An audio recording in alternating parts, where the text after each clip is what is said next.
ভারত পাকিস্তানের মধ্যে রীতিমতো শুরু হয়ে গেছে যুদ্ধ, আর চলছে হামলা পাল্টা হামলা। ভারতের অপারেশন সিঁদুর চালানোর জেরে গোটা অঞ্চল এখন যুদ্ধের ঝুঁকিতে চলে গেছে বলেও শঙ্কা করা হচ্ছে। পরিস্থিতি এমন হবে আজ করতে পেরেই বাংলাদেশকে প্রস্তুতি নিয়ে রাখার বার্তা দিয়েছিলেন প্রধান উপদেষ্টা ডক্টর মোহাম্মদ ইউনূস। গেল 30 এপ্রিল ঢাকায় বিমান বাহিনীর বার্ষিক মহড়া অনুষ্ঠানে তিনি সবার সামনে বলেছিলেন, আমরা এমন এক বিশ্বে বসবাস করি যেখানে যুদ্ধের প্রস্তুতি না রাখাটা আত্মঘাতী। সে সময় তিনি বলেন, দেশের স্বাধীনতা সার্বভৌমত্ব রক্ষার জন্য যুগ উপযোগী বিমান বাহিনী গড়ে তুলতে সরকারের প্রচেষ্টা অব্যাহত থাকবে। তিনি সে সময় শঙ্কা করে বলেন, আমি যুদ্ধবিরোধী মানুষ, এই পৃথিবীতে যুদ্ধ হোক এটা আমি কখনোই কামনা করি না। তিনি আরো বলেন, যুদ্ধের প্রস্তুতি অনেক সময় যুদ্ধের দিকে নিয়ে যায়, কাজী যুদ্ধের প্রস্তুতি নিয়েও একটা গুরুতর আপত্তি তিনি জানালেন।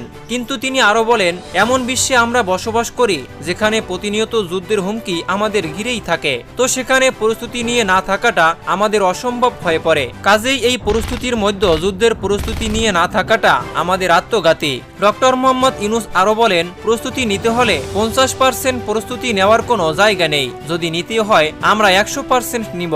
এখন প্রশ্ন হলো, ভারত পাকিস্তানের এই যুদ্ধে কতটা প্রভাব ফেলবে বাংলাদেশের উপর, আর বাংলাদেশ সেই মোকাবেলায় কতটা প্রস্তুত, কি অবস্থায় বা থাকবে বাংলাদেশ সরকারের। আর এ নিয়ে অবশ্য আনুষ্ঠানিকভাবে কোনো প্রতিক্রিয়া দেখা যায়নি। তবে 1971 সালের মহান মুক্তিযুদ্ধের পর থেকেই বরাবরই যে কোনো যুদ্ধের বিপক্ষে অবস্থান নিয়েছে বাংলাদেশ।